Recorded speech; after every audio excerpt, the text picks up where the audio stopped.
다윗의 아들 솔로몬 왕의 자문이라. 물론 성경에 기록된 모든 것이 솔로몬의 작품은 아닙니다만 대부분이 솔로몬 작품이기 때문에 그렇게 이름을 붙였는데, 자문이라고 하는 원래 의문적인, 즉 단어적인 의미는 격언이다, 교훈이다, 책망이다, 말씀이다, 이런 의미들을 다 포함하는데, 정말로 자문이 뭘까? 자문이 무엇을 말하고 있을까?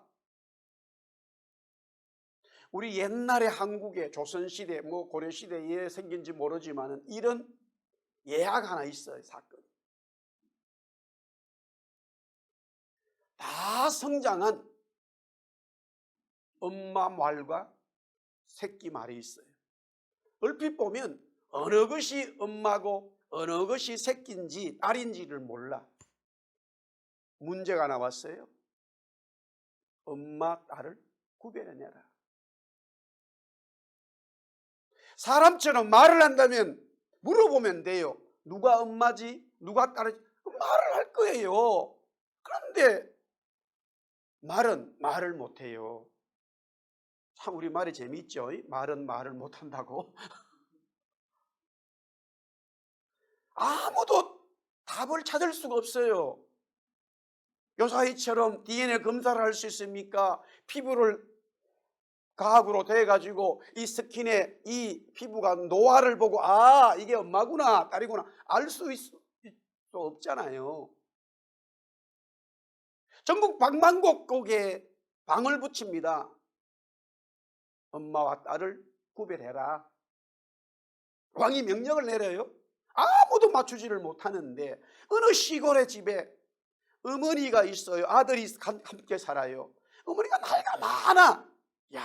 이제 봉양하기가 공경하기가 참 어려워. 어머니가 좀 거추장스러운 것 같아. 어느 날 밥을 먹으면서 어머니에게 슬쩍, 어머니 지금 나라에 이런 일이 있어요. 뭔데? 아니 강변에다가 말을 묶고 놨는데 엄마하고 딸을 구별해내라 찾아내라는데 아무도 그걸 알지 못한다네. 그거는 너무 쉬워. 예? 어머니가 안단 말이에요. 물론 알지. 그건 아주 쉬운 거야. 말이 제일 좋아하는 풀을 그 중간에다 갖다 놔봐라. 먹는 말이 그놈이 딸이여. 나중 먹는 말이 엄마다. 그래요? 지혜지요. 교훈이지요. 그러면 성경이 말하는 이 잠언 교훈은 그런 이 세상에 일어나는 지혜를 말하고 있는 것일까? 읽다 보면은 그런 내용들이 있는 것 같아요. 아니 있어요. 그러나 성경은 이 잠언을 시작하면서 그런 내용을 포함하고 있지만 진짜 잠언, 지혜, 지식은 그것이 아니라는 거예요. 그렇다면 잠언에서 말하는 지혜, 지식, 명철, 교훈, 책망은 뭐하냐 이거예요. 무엇을 말하고 있느냐 이거예요. 그 지혜와 훈계를 알게 되면, 명철의 말씀을 깨닫게 되면 지혜롭고 공의롭고 정의롭게 정직하게 살아갈 수 있다. 그렇게 1장 1절에서부터 6절에 나와 있어요. 그래서 지혜 있는 자의 말과 그 오묘한 말을 깨달아라 이렇게 나옵니다. 그러면 아들이 엄마의 말을 듣고 우리 어머니가 인생을 이렇게 살았기 때문에 이런 지혜가 있구나. 그 오묘한 어머니의 인생 경험을 통해서 깨달은 것이지요. 가난한 요사이는 대한민국에 거의 굶어 죽는 사람이 없어요. 본인이 그거는 게을러서 그런 거예요. 굶어 죽자고 작정했기 때문에 굶어 죽는 거예요. 그러나 살려고 작정해도 먹을 게 없어서 굶어 죽는 일이 많단 말이에요. 음식이 없어요. 그때에 자녀들은 많아요. 엄마가 이렇게 말합니다. 밥 먹을 때 왜 엄마는 안 먹어? 나는 다 먹었어. 나는 다 먹었어. 너희들 먹어. 사실 엄마는 먹지 않았어요. 그렇기 때문에 엄마가 엄마 말과 딸의 말을 풀어주면 알 수 있다고 말한 거예요. 이것이 오묘하지요. 그러나 성경이 말하는 진짜 지혜, 지식, 명철, 교훈, 책망의 그 오묘한 게 뭘까? 정말로 핵심이 뭘까? 오늘 잠언 1장 7절에 보니까 여호와를 경외하는 것이 지식의 근본이거늘 미련한 자는 지혜와 훈계를 멸시한다. 여기서 지식이라고 하는 말은 지혜, 훈계, 명철, 말씀과 같은 내용입니다. 같은 말이에요. 그런데 근본이라고 하는 것, 근본이라고 하는 것은 비기닝, 출발점입니다. 지혜가, 지식이, 명철이, 말씀이 출발점이 된다는 거예요. 인생의 시작이라는 거예요. 뭐를? 여호와를 경외하는 것. 여호와를 경외하는 것. 여기서 경외라고 하는 것은 두려움을 가지고 있고 공경하면서 사랑하는 그 의미를 가지고 있습니다. 하나님을 두려워하면서도 공경하고 하나님을 두려워하면서 공경하면서 그분을 사랑하는 것을 바로 지혜의 출발점이라고 말합니다. 창세기 22장 12절에 보니까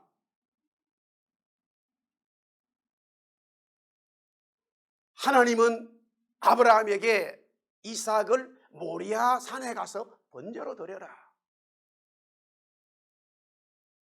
그 말씀에 아브라함은 순종하게 됩니다. 하나님은 그때서 이렇게 말씀합니다. 내가 이제야 너가 나를 경외하는 줄 알았다. 여기서 말하는 경외는 바로 여호와를 경외하는 것이 지식의 근본이라고 하는 경외와 같은 말입니다. 아브라함은 하나님에 대해서 두려운 마음이 생겼습니다. 아브라함은 하나님에 대해서 리스펙트하는, 공경하는 마음이 생겼습니다. 아브라함은 하나님에 대해서 그분만을 절대적으로 사랑했다고는 그 믿음이 생겼습니다. 종이 주인을 두려워하고 공경하고 사랑하는 것도 너무 귀하지만 여기에 경외의 의미는 아들이 아버지를 두려워하고 아들이 아버지를 공경하고 아들이 아버지를 사랑하고 섬기는 것을 말하는 거예요. 의미상은 같지만은 존재적인 관계성이 아버지와 아들에게 일어나는 일이라는 거예요. 그래서 내 자녀들아라고 계속적으로 솔로몬은 자기 아들을 부릅니다. 그 솔로몬의 말씀이 그리스도의 말씀으로서 우리 성도들이 하나님의 자녀되어 그 하나님에 대해서 두렵고 그 하나님에 대해서 공경하고 그 하나님에 대해서 사랑과 섬겨야 된다는 것인데요. 이 여호와를 경외하는 지식이 출발점, 삶의 기본이 되지 않는 자를 가리켜 오늘 성경은 미련한 자라 이렇게 말했어요. 미련한 자는 지혜의 훈계를 멸시한다. 멸시는 바로 거부하는 거예요. 받아들이지 않는 거예요. 조롱하는 거예요. 상관하지 않는 거예요. 소돔 고모라에 하나님의 진노의 불이 떨어지는데 롯은 그 말씀을 받았어요. 자기 두 딸과 결혼하게 될 사위들에게 하나님의 말씀을 알려줍니다. 그런데 그들은 그렇게 반응했어요. 이 하나님의 말씀을 경멸했습니다. 하나님의 말씀을 비웃어버렸어요. 하나님의 말씀을 거부해버렸어요. 그러니 심판받을 수밖에 없지요. 여호와 하나님의 말씀에 대해서 경외하고 받아들이는 자를 지혜 있는 자라 그렇게 말씀하신다는 거지요. 그렇다면 대체 여기에 지식, 지혜, 명철 말씀이 뭐냐고요? 구체적으로 뭐냐 이거예요. 사랑하는 성도 여러분, 성경이 말하는 지혜가 뭘까요? 성경이 말하는 지식이 뭘까요? 성경이 말하는 명철이 뭘까요? 성경이 말하는 말씀이 뭐냐 이거예요. 솔로몬은 지혜는 이거야, 지식은 이거야 라고 말하기 전에 그 지혜의 모습을 이야기합니다. 그 지혜의 모습을 정확하게 판단하면은, 그 지혜의 모습을 정확하게 이해하고 알게 되면, 아, 지혜는 이것이구나 라고 정리할 수 있습니다. 먼저 우리 한번 따라하겠습니다. 지혜는 살아있다. 이게 뭐예요? 아니, 지혜가 살아있다. 지혜는 살아있어요. 움직이는 거예요. 가만히 있지 않아요. 아무 반응도 없고 활동성이 없다면 죽은 것인데, 여기 지혜는 살아있어요. 자, 먼저 오늘 지혜가 살아있다는 걸 설명하기 전에 출애굽기 3장 14절에 하나님은 모세에게 자신의 존재를 보여줍니다.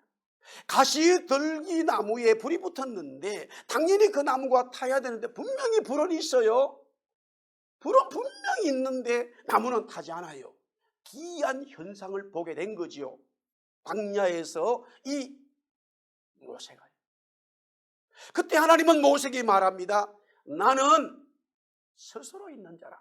그 불 속에서 하나님의 음성이 나타났는데 나는 스스로 있는 자라. I am who I am 이라고 나와 있어요. 내가 스스로 있는 자기 때문에 모세, 너는 바로에게 가서 내가 스스로 있다고 하는 나를 소개해라, 선포하라. 여기서 스스로 있다는 것은 나는 살아있다는 거예요. 하나님은 계속 살아있다는 거예요. 그런데 이 동일한 말씀이 요한복음에도 나와 있는데 우리 번역이 조금 잘못된 건 아니에요. 잘못된 건 아니지만 이 출애굽기의 이 말씀과 얼핏 같지 않은 것처럼 보여질 수 있습니다. 요한복음 13장 19절이에요. 지금부터 일이 일어나기 전에 미리 너희에게 일러둔 일이 일어날 때에 내가 그인 줄 너희가 믿게, 내가 그다, 내가 나다 이 말이에요. 내가 나다, 내가 나를 너희들이 믿게 한다. I am, who I am 똑같은 말, 영어는 똑같이 쓰고 있어요. 히브리 본문 자체가 그렇게 똑같이 되어져 있어요. 물론 신약은 헬라어로 적혀져 있지만 그 의미상이 똑같은 말이라는 거예요. 하나님이 모세에게 자기를 나타냈을 때에 I am who I am, 예수님이 제자들에게 말씀하시면서 I am who I am, 똑같은 말이에요. 예수님이 십자가에 죽는다고 말씀하시면서 이 이야기를 하고 있을 때에 나는 살아있다, 나는 살아있다 라는 이야기예요. 살아있어, 나는 항상 살아있어 라는 말씀이에요. 그렇다면은 지혜가 살아있다라고 했을 때의 그 지혜는 예수님이 아닌가? 지혜가 살아있다고 했을 때 그 지혜는 하나님이 아닐까? 오늘 잠언 1장 20절 말씀 보겠습니다. 자, 20절 말씀 볼까요?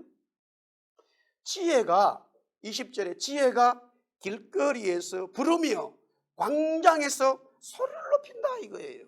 지혜가 살아있다는 것은 사람들을 초청하고 있어요. 지혜가 살아있기 때문에 장인철을 초청하고 여러분들 초청해요? 죽어있는 지혜라면 초청하지 못하지요. 그렇기 때문에 어머니가 아들에게 알려준 교훈 지혜와 뭔가 다릅니다. 얼핏 보면 같은 내용이지만 오늘 여기 지혜가 살아있어서 초청을 하는 거예요. 소리를 지르면서 오라고 초청해요. 자, 그 다음에 22절부터 23절 계속 볼까요? 너희 어리석은 자들은 어리석음을 좋아하며 거만한 자들은 거만을 기뻐하며 미련한 자들은 지식을 미워하니 어느 때까지 나의 책망을 듣고 돌이키라. 책망하고 있어요. 어머니가 아들에게 책망할 수 있죠. 그러나 지혜가 책망한다? 지혜가 살아있기 때문에 성경은 지금 책망하고 있다는 거예요. 사람들을 책망해요.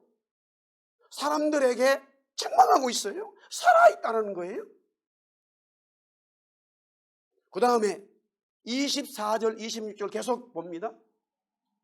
내가 불렀으나 너희가 듣기 싫어하였고 내가 손을 폈으나 돌아보는 자가 없었고 도리어 나의 모든 교훈을 멸시하며 나의 책망을 받지 아니하였은즉 너희가 재앙을 만날 때에 내가 웃을 것이며 너희에게 두려움이 임할 때 내가 비웃으리라. 처음에 웃는다고 했을 때 웃는 게 뭘까? 웃으면 기쁨도 있는데 가만히 보니까 그 웃는 것이 뒤에 이어서 비웃는 거예요. 조롱하는 거예요.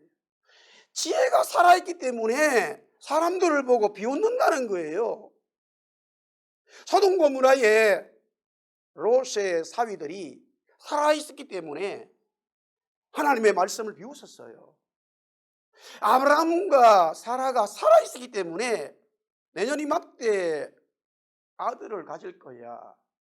그들은 속으로 비웃었어요. 속으로 비웃어요. 왜? 살아있기 때문에 비웃는 거예요. 죽으면 비웃을 수가 없어. 그런데 여기 지혜가 살아있기 때문에 사람들을 보고 비웃고 있다는 거예요.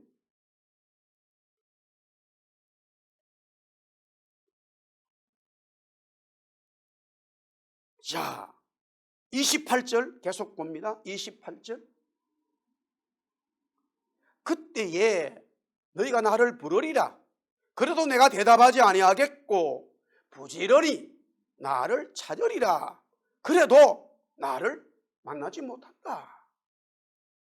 사람들에게 재앙이 임했어요. 그때 사람들은 지혜를 불러요. 지혜를 찾아요. 지금은 그 지혜가 뭔지 모르지만 지혜를 하여튼 찾아요. 지혜에 막 지혜를 부르짖어요. 그런데 그때에 그 지혜가 사람들이 찾아도 응답 안 해요. 사람들이 만나고 싶어 찾아와도 만나주지 않아요. 지혜가 살아있기 때문에 교제를 끊어버린 거예요. 문을 닫아버렸어요. 죽어있다면 교제라고 하는 그 자체를 의미상 줄 수가 없어요. 죽어있는 사람이 어떻게 말을 듣겠어요? 죽어있는 사람이 어떻게 교제하겠어요? 찾아갈 때 만나주겠어요? 살아있는데, 살아있다면 들어줄 수 있고 만날 수 있겠지만 살아있기 때문에 또 반대로 거절할 수도 있어요. 교제하지 않겠다는 거예요.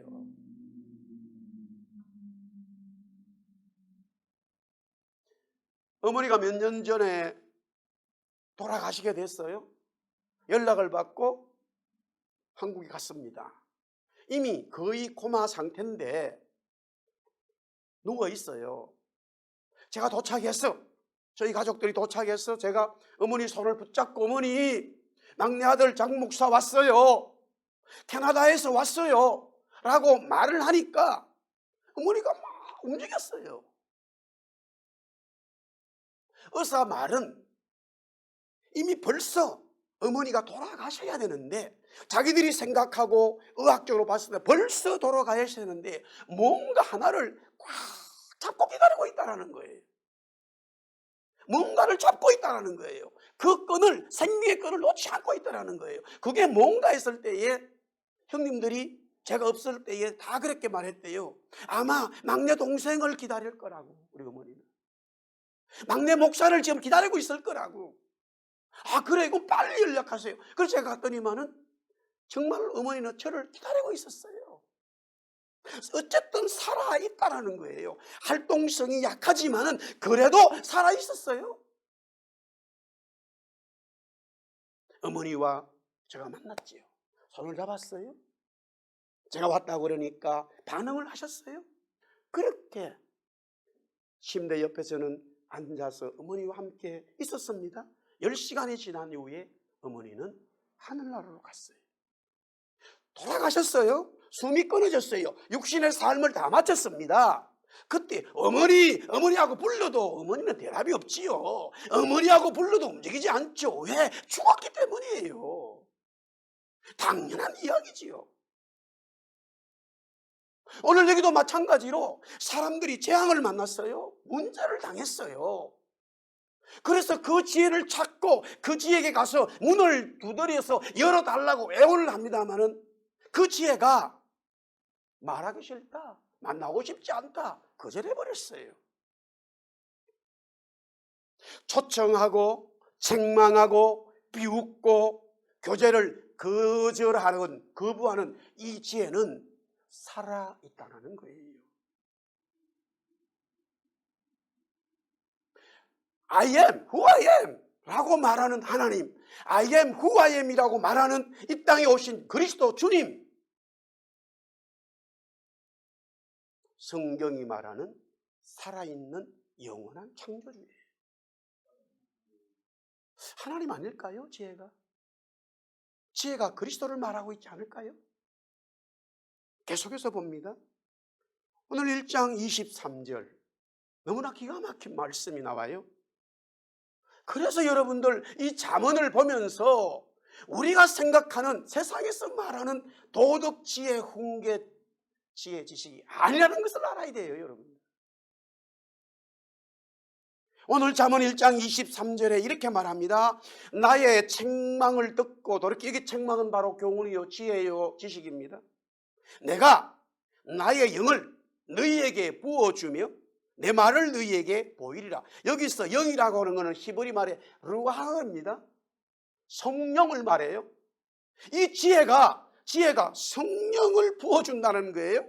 그런데 내 말을 너희에게 그때 보인다. 여기서 내 말은 바로 지혜예요, 지식이에요, 명철의 말씀이에요. 성령이 부어짐으로 인해서 성령을 받는 그 사람들이, 당사자들이 그때서 지혜의 그 말씀 자체의 본질을 깨닫게 된다는 거예요. 할렐루야.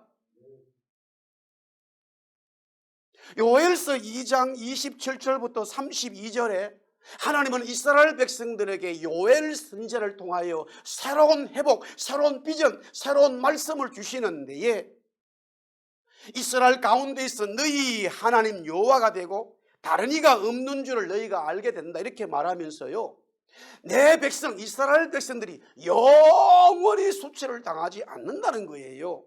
그러면서 내가 내 영을 만민에게 부어주리니 너희 자녀들이 장래를 말할 것이며 너희 늙은이는 꿈을 꾸며 너희 젊은이는 이상을 볼 것이라.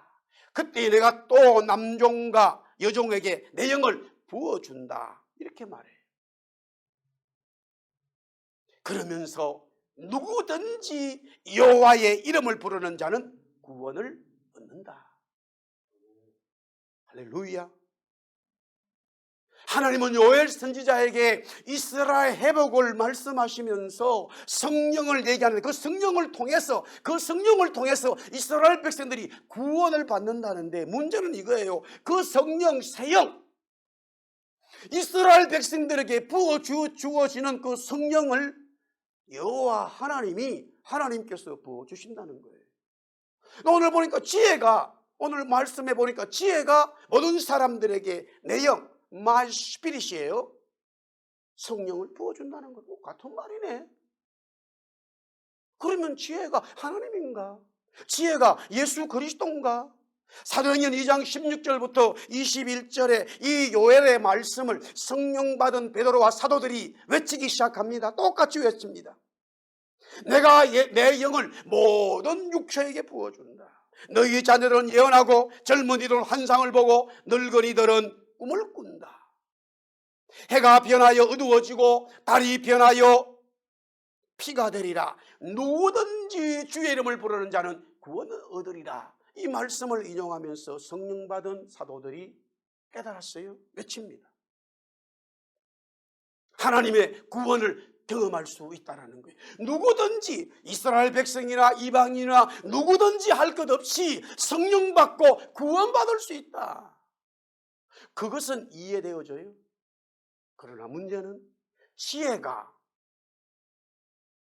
성령을 준다. 근본적으로 우리가 이 잠언의 말씀을 읽으면서 보면서 출발점을 달리해야 된다는 거예요. 여러분들 속에 있는 이 세상의 지혜 지식을 말하는 게 아니라는 것을 여러분들 스스로 인정해야 돼요. 그렇지 않다면 이 잠언의 말씀은 보이지 않는다는 거예요. 여기에 많은 사람들이, 철학자들이, 사상가들이 이 잠언의 말씀을 놓친 거예요. 세상에서 외치고 있는 지식들, 철학들, 종교에 얼마나 많은 지혜와 훈계들이 있습니까? 한국에 한때 유명했던 코미디언이 있어요. 김병조라고 하는 사람이 있어요. 유명한 그 광상김 씨. 저희 교회도 광상김 씨 분이 있어요. 제가 알기로는. 피아노를 치는 분 같은데 맞지요? 광상김 씨 대단하다고. 광주시에 보면 광상구가 있어. 그 광상김 씨야. 그 집안이 대단하다고 그러더라고. 근데 지금 그분은 뭐 하느냐? 명심보감을 가르쳐. 원래 아버지가 한학자였어요. 근데 너무 가난했어요. 그런데 본인이 상당히 머리가 좋고 학교 다닐 때부터 굉장히 공부를 잘하는 그런 아주 명석한 사람이었죠. 그러나 본인이 또 하나 재능이 있다는 걸 발견을 해요. 그게 뭐냐? 사람들 앞에 서기만 하면은 그게 그렇게 즐겁다는 거예요. 생각지 못한 말들이 나와. 그래서 모든 학교, 중고등학교, 대학교 모임 가면 본인이 사회를 보게 돼 있어요. 안 볼래도 보게 돼 있어요. 자기보다 더 잘하는 사람이 없어. 최고의 코미디언이 되고 막 엄청난 돈을 벌게 되어져요. 그리고 지금은 그 코미디언을 접고 아버지가 했던 것처럼 명심보감을 가르쳐요. 나는 명심보감을 가르친다. 이렇게 이제 그 하는 표현 있잖아요. 우리 다 그 김병 씨 아는 사람들. 명심보감이 주는 교훈 지혜는요. 이루 말할 수가 없다. 지금 현대에 살아가는 젊은이들 모든 사람들이 이 명심보감에 있는 지혜와 지식만 깨닫고 실천해도 세상은 와 밝아진다는 거예요. 그게 성경의 지혜일까요? 그게 성경이 말하는 지식일까요? 물론 포함되겠지요. 요한복음 14장 16절부터 17절에 내가 아버지께 구하겠으니 그가 또 다른 보혜사를 너희에게 주사 영원토록 너희와 함께 있게 하리니 그는 진리의 영이라. 세상은 능히 그를 받지 못하지만은 이는 그를 보지도 못하고 알지도 못함이라. 그러나 너희는 그를 아나니 그는 너희와 함께 거하심이요 또 너희 속에 계시겠습니다. 제자들이 성령을 받는다는 거예요. 오순절날 성령 사건 경험하기 전에 예수님이 십자가 지시기 전 제자들에게 너희들은 보혜사 성령을 진리의 영을 받을 것이다. 그런데 그 진리의 영은 내가 보낸대 이러는 거예요. 진리의 영 성령 받아야지요. 당연히 성령 받아야 돼요. 하나님의 성령을 받아야 되는데 문제는 이거예요. 예수님이 30대 젊은 청년이 제자들에게 말합니다. 내가 그 성령을 보낸단 말이야. 내가 성령을 보내서 너희들에게 부어줄 거야. 그렇다면은 지금 지혜가 내 영을 너희에게 부어준다라고 했을 때의 지혜는 그리스도 아닐까요? 자, 큰 세 번째는 잠언 1장 33절 오늘 마지막 절이에요. 우리 한번 같이 또 보겠습니다. 오직 내 말을 듣는 자는 평안히 살며 재앙의 두려움이 없이 안전하리라. 여기서 내 말 바로 지혜입니다. 여기서 내 말 지식입니다. 여기서 내 말 명철이요 교훈이요 책망입니다.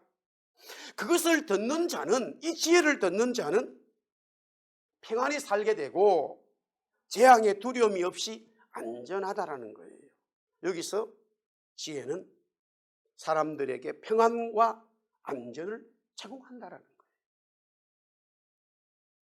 자, 지혜가 우리에게, 여러분들에게, 모든 사람들에게 평안과 평강과 안전을 준다면은 그것은 하나님이 아닐까요? 그리스도 예수가 아닐까요? 요한복음 14장 27절에 평안을 너희에게 끼치노니 곧 나의 평안을 너희에게 준다. 내가 너희에게 주는 것은 세상이 주는 것과 같지 아니하리라. 너희는 마음에 근심하지도 말고 두려워하지도 말라. 예, 세상이 주는 평화가 있어요. 세상이 주는 평강이 있어요. 그러나 근본적으로 다르다는 거예요. 주님이 주시는 평강, 평안은 세상이 주는 것과 다르다. 그렇다면 세상에서 주는 지혜와 지식은 근본적으로 주님이 말하는 지혜와는 다르다 이 말이에요. 아멘? 다르다는 거예요, 여러분들. 문제는 뭐냐? 자꾸만 같은 선상에 끼워 넣어버려요. 같은 선상에 이 지혜를 지금 성경이 말하는 지혜가 구체적으로 뭔지는 아직까지 답이 없지만은 이미 여러분들이 쭉 들으면서 그거 하나님이네, 그거 예수님 아니야 라고 짐작할 수 있어요. 어쨌든 같이 이렇게 슬쩍 끼워 넣는 게 전문적인 용어로 다원주의라 이 말이에요. 또 다른 말로 우상숭배라 이거예요. 주님은 하나님은 하나님 외에 다른 신을 하나님의 백성들이 아예 섬기는 걸 싫어해요. 그 옆에 근처가기도 싫어해요. 아예 우상을 생각지도 말고 버리라는 거예요. 아멘? 아예 버리라는 거예요. 다 필요 없다는 거예요. 오직 너희들은 나만 섬기고 나만 경외하고 나만 공경하고 나만 바라보라. 그게 하나님의 말씀이었어요. 이스라엘 백성들에게. 마찬가지로 주님이 이 땅에 오셔서 제자들에게 똑같은 말씀을 합니다. 내가 너희에게 평안을 주고 내가 너희에게 구원을 주고 내가 너희에게 생을 주고 내가 너희와 영원히 함께한다. 그러니 염려하지 말아라. 근심하지 말아라. 주님 말씀하죠. 똑같은 내용이죠. 예수님이 죽었습니다. 영원하지 않네 라고 제자들은 그게 뭐였지? 아니었네. 영원히 우리와 함께 한다고 말씀하셨는데 십자가에 죽어버렸잖아. 그건 아니네 라고 받아들였고, 그러면서 본인들은 또 뭐가 걱정이 됐냐면은 예수님이 십자가에 죽는 것처럼 본인들도 예수님을 따랐기 때문에 일명 예수님을 죽인 자들의 표현대로 그 일당들이단 말이에요. 그 무리들이에요. 그 도당들이에요. 그래서 제자들을 잡아야 되겠다. 제자들을 잡아 죽여야 되겠다라고 제자들 스스로가 그렇게 생각했기 때문에 숨어버렸어요. 문을 잠가버렸어요. 세상에 그 상황들이 어떻게 되는가 파악하고 있어요. 굉장히 신경이 쓰이죠. 그러나 예수님은 3일째 되는 날 살아나셨고 부활하셨고 문도 열어주지 않았는데 그냥 그 공간적인 의미를 통과하셔서 제자들이 있는 한가운데 나타나셨어요. 그리고는 이렇게 말합니다.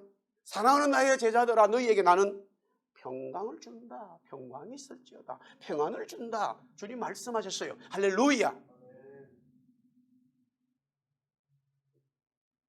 그렇다면은 이 잠언 1장 33절에 오직 내 말을 듣는 자는 평안히 산다라고 했을 때의 그 지혜는 주님 아닐까요?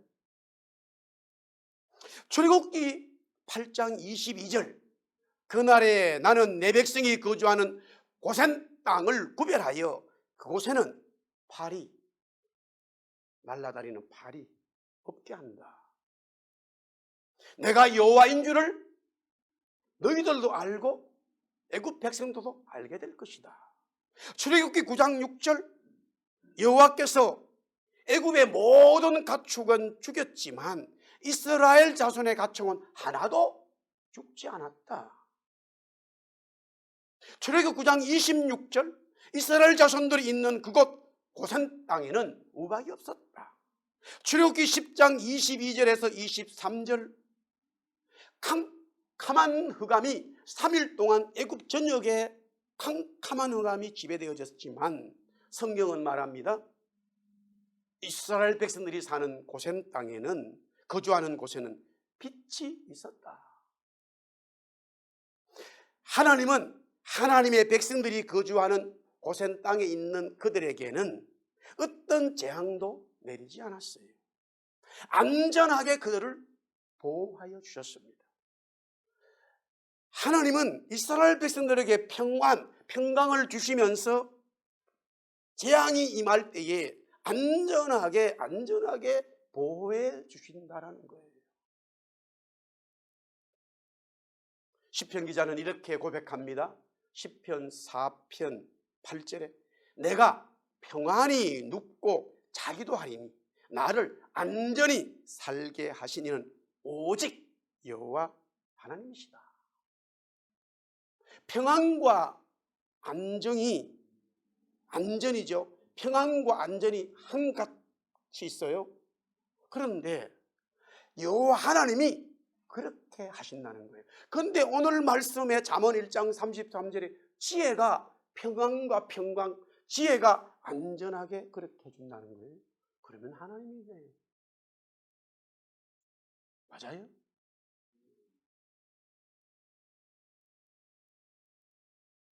말씀을 정리해 보면서요, 다시 우리 잠언 1장 7절 말씀을 다시 이 주제의 말씀인데요, 한번 같이 한번 읽어볼까요? 시작. 여호와를 경외하는 것이 지식의 근본이거늘 미련한 자는 지혜와 훈계를 멸시하느니라. 자, 여기서 여호와 하나님을 경외라고 하는 것은 두려움으로 공경하고 사랑하고 섬기는 거예요. 그리고 지식이라고 하는 것은 지혜요 명철이요 말씀인데 근본이라고 하는 건 출발점이에요. 자, 그러면 하나님을 섬기고 하나님을 공경하고 하나님을 두려워하고 하나님의 말씀에 순종하는 자가 바로 그 지혜의 출발점으로 살 수 있다라는 말씀인데, 다시 묻습니다. 지식, 지혜는 누구예요? 뭐예요? 하나님이에요. 그리스도예요. 여기서 우리는 중요한 이 진리의 말씀의 터닝포인트를 알아야 돼요. 세상의 모든 종교와 철학과 모든 사는 사람, 아니 심지어는요 이스라엘 백성들조차도, 아니 오늘날 신앙생활하는 저와 여러분들조차도 자꾸만 내가 살아가야 된다라고 생각을 해요. 내가 살아감으로써 인생을 펼쳐가야 된다고 생각해요. 그러니 내가 하지 못하는 일을 다른 사람이 했을 때에 그 사람을 위대하게 보여주고, 물론 그런 사람을 우리가 부정하라는 건 아니에요. 내가 가지지 못하는 어떤 지혜와 지식이 있을 때에 그것을 얘기해 주는 사람은 굉장히 뛰어난 사람인 것처럼 보여져요. 물론 그렇겠죠. 그러나 오늘 성경이 말하는 것은 그 지혜와 지식은 바로 하나님 자신 예수 그리스도이기 때문에 우리에게서 출발되는 게 아니에요. 자, 여호와를 섬기고 공경하고 경외하는 것은 하나님 예수 그리스도로부터 출발된다 이 말이에요. 근본이라는 것이 비기닝, 출발점이라고 그랬죠. 그러니까 여호와를 내가 경외한다라고 했을 때 하나님을 섬기고 하나님을 공경하고 하나님을 사랑하는 것은 장현철 목사에서 나와서 출발되는 게 아니고, 장현철 목사가 하는 것처럼 출발점 보이지만 실상은 지혜로 출발한다는 거예요. 그 지혜가 바로 하나님 자신이에요. 성령이에요. 예수님이에요. 근본적으로 다른 이야기죠. 근본적으로 달라요. 성경은 처음부터 끝까지 이 진리를 계속적으로 주장해 왔고 바꾸지 않았어요. 세상은 변합니다. 세상은 많이 변해요. 그러나 하나님의 말씀 진리는 변하지 않는다는 거예요. 뭐냐? 인간이 노력해서 인간이 출발되는 모든 삶의 지식 지혜는 없다라는 거예요. 여호와를 경외할 수 있는 어떤 지식도 지혜도 인간은 출발점이 없다라는 거예요. 그러나 인간인 저와 여러분들이 하나님을 경외하고 섬겨야 되는데 그 지식 지혜의 출발점 근본은 나에게서 나오는 게 아니라 하나님으로부터 온다는 거예요. 하나님의 것이라는 거예요. 그래서 이렇게 말하죠. 믿어라. 이 진리를 믿어라. 이 진리를 믿으면 구원을 얻는다. 누구든지 주의 이름을 부르는 자는 구원을 얻는다. 오늘 여기서 19절에 이렇게 말합니다. 자기의 생명을 잃게 하느니라. 18절에 기다림은 자기의 생명을 해할 뿐이다. 계속적으로 뭐냐? 그 지혜와 지식을 받아들이지 않기 때문에 자기의 생명이 구원이 없다라는 거예요. 그러나 반대로 그 지혜와 지식 명철을 내가 받아들이게 된다면 나는 구원을 얻는다. 생명을 얻게 된다. 내가 곧 길이요 진리요 생명이라 하신 그 예수님을 내가 받아들임으로써 나는 생명의 길, 생명의 삶을 살게 된다. 할렐루야. 믿음이다. 이것이 잠언의 시작입니다. 잠언의 말씀이에요. 잠언은 그리스도예요. 잠언은 하나님이었어요. 솔로몬은 하나님이 주신 지혜, 거기서 말하는 하나님은 솔로몬에게 지혜를 주셨다고 했을 때 그 지혜는 그리스도의 영이 그 속에 사로잡아 버렸어요. 그는 자연을 보면서, 그는 살아가는 삶을 보면서 참 하나님을 발견하게 된 거예요. 여기서 하나님을 발견했다고 해서 다 신론적인 것이 아니에요. 하나님을 발견했다고 해서 다원주의를 말하는 게 아니에요. 그 하나님은 창조의 하나님이었고, 그 하나님은 솔로몬에게 왕을 되게 하시고 지혜를 주신 그 하나님, 그리스도 오실 예수 그리스도, 그분은 바로 이스라엘 백성들의 영원한 구원자, 거룩한 신부인 신랑이었다라는 거, 신랑이었다라는 거. 사랑하는 성도 여러분, 또 한 주간이 시작되고 한 달이 지나버렸어요. 5월이 왔어요. 자연은 변함없이 흘러갑니다. 우리가 이런 삶 속에서 나에게 필요한 지혜, 지식, 명철이 뭘까? 그것은 바로 예수 그리스도 하나님이었어요. 성령님이었어요. 할렐루야. 그분 모시고 코로나 이기고, 그분 모시고 승리하고, 그분 모시고 영광의 비전의 삶을 살아가는 저와 여러분들 되시기를 살아계신 예수 그리스도 이름으로 축원합니다. 할렐루야.